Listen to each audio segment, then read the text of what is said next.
I don't feel good, guys. Actually, I'm gonna turn off my light and get on this lamp because it's not night, guys. In case you want to know, it's just my eyes hurt, and actually, yeah, you have a lump in your throat, if you're nauseous in your throat. Yeah, that happened to me while I was playing my trombone. I have to take the trombone off my mouth, and it just happened. It just wasn't good. I feel like I could have just, yeah, I don't want to try anymore. Let's just leave it at that. But I want to go through this thing I want to talk about. Films that I consider an experience. Now, this is not a complete list. And I'll put that in the description below to really remind you that this is not a complete list. I'm just going to show you some films that I thought were really just an experience. There's no list on my computer. I'm just looking at something, looking at the reviews for, Dope and Inside Out.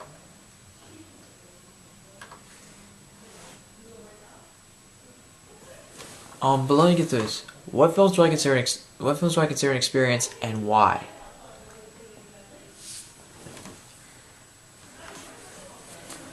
Here's the first one.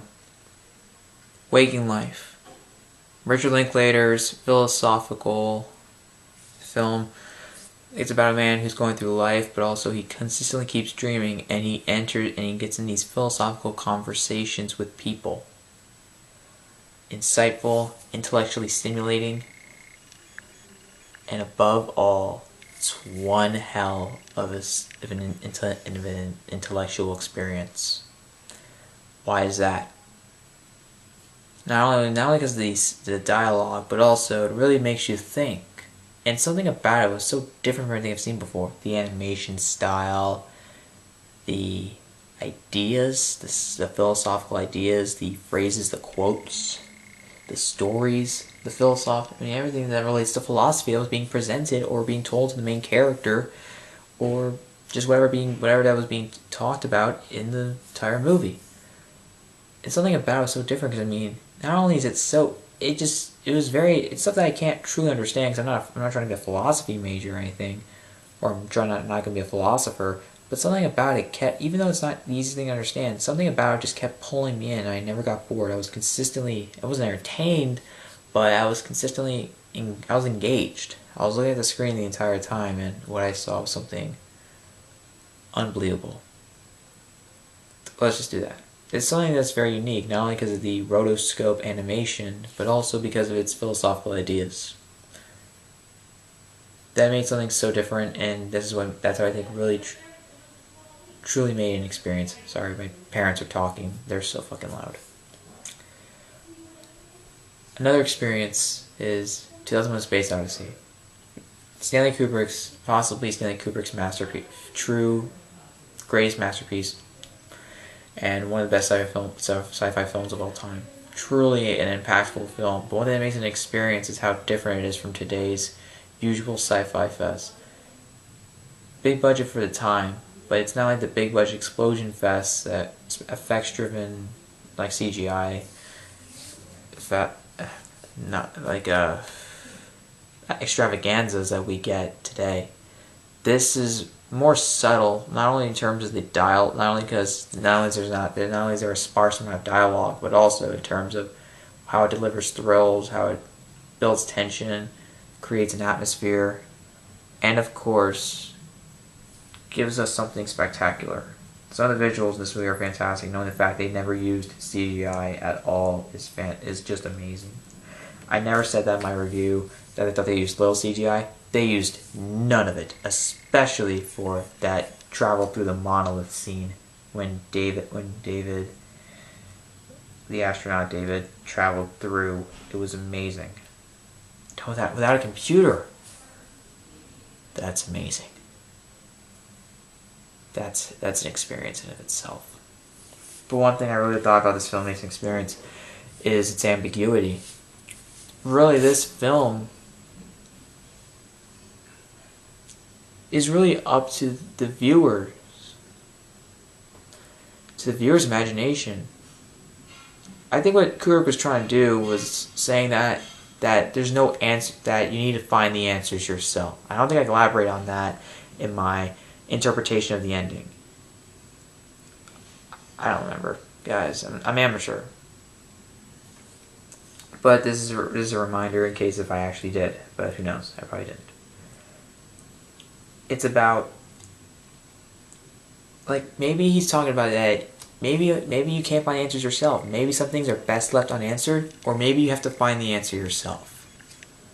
That's what I think he was trying to do. Tell us that maybe we need to search them ourselves, or really use our imaginations to truly conjure up a conclusion that we think makes sense and of course works.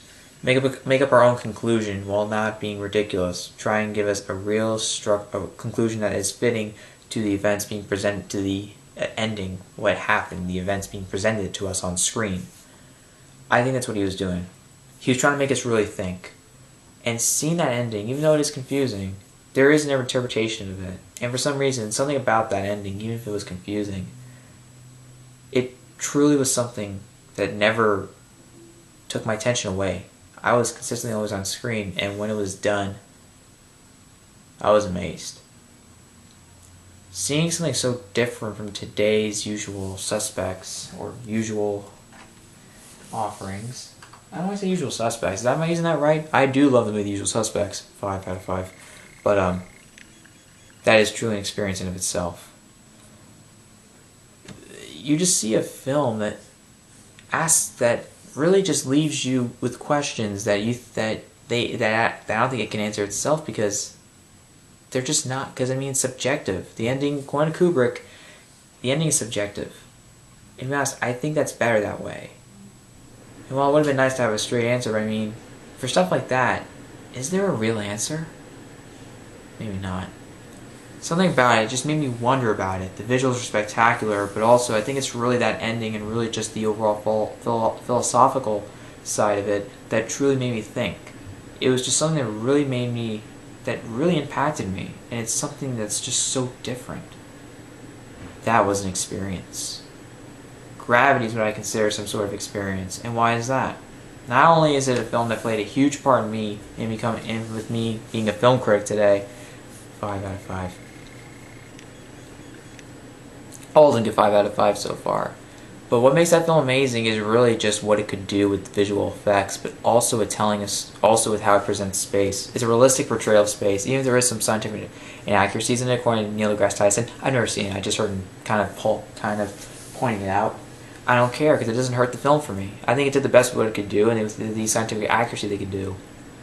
But what makes an experience?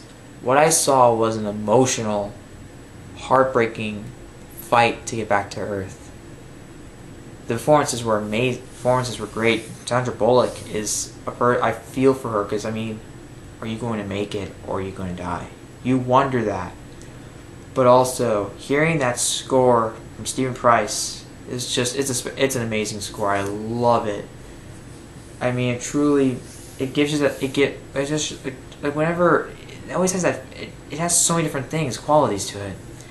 There's like a sense of awe and triumph, but also there's a sense of fear and danger. That's what I like about the score, and it really helps, especially with aiding with the space debris. I mean, there's no real sound. You only hear the score in the background. Sometimes you don't hear anything, and that's an exact accurate representation of space. Even with the score playing in the background, you never really see, you never hear the stuff coming, because sound cannot, there's no oxygen in space, so sound has no way to move throughout an area. There's just no way to carry sound, nothing to carry it. You just have to see it for yourself. I mean, you only see it. That's what makes the tension. That's what makes it so tense and terrifying. Because you only see it. You can't hear it. So you don't know if it's going to hit you or not, or what it's going to destroy. What's it going to do? Are you close to getting hit? Are you going to die? Especially when that debris hits. It's driven by visuals. This is really a film that I really thought was just fantastic. I mean, it's driven by visuals, and I think Alfonso Cuarón did a great job with visual direction. He knows what he's doing. He's a master. He's a modern master of visuals. There are great masters of Kubrick, Ridley Scott. There's George Lucas, I guess. Steven Spielberg, I think. But visuals play a major part in storytelling sometimes, and visual storytelling truly aided this film, because you didn't need to be told what's going on. You had to see it to believe it. and what I saw was although believable, at the same time I didn't want to believe it, because you never want to see something like that. You don't want to be in that situation. And it impacted me. I almost cried in one scene. I was tearing up. And that really proved it was an experience. I mean, it truly impacted me, and it played a major part of me as a critic. That film alone was also just a major experience for me. Because the first one I saw in Dolby Atmos, from what I remember, it was my favorite film of 2013, still is. And it's my second favorite sci-fi film of 2013. You obviously know it's Inception. But Gravity really played a major part in me as a critic. And what I saw on screen truly amazed me, blew me away. You obviously know it. 5 out of 5. I don't need to reassure you guys, but I do like to point it out because it's an experience. I'm going to end it here, guys, because I just don't feel good. I want to get this done. I'm going to do more some other day. I'm going to maybe call this like movies I consider an experience, part 1. Or I'll make up the title. You'll find out when you see it. Yeah. Comment below, what movies do you consider an experience, and why is that? Comment below your reasons, or actually make a video about it and share me the link. Send me the link and I'll watch them. I like to see that. See you guys make videos of what films you consider experiences. Because I'd like for you to explain in detail. Because sure, I would read your comments. I can read. I'm retarded. I don't think no one asked me, but I'm just saying that. But I would like to see you make a video or comment about it. Which films you consider experiences and why. Comment below or make a video about this and send the link to me. And subscribe to my channel for more videos.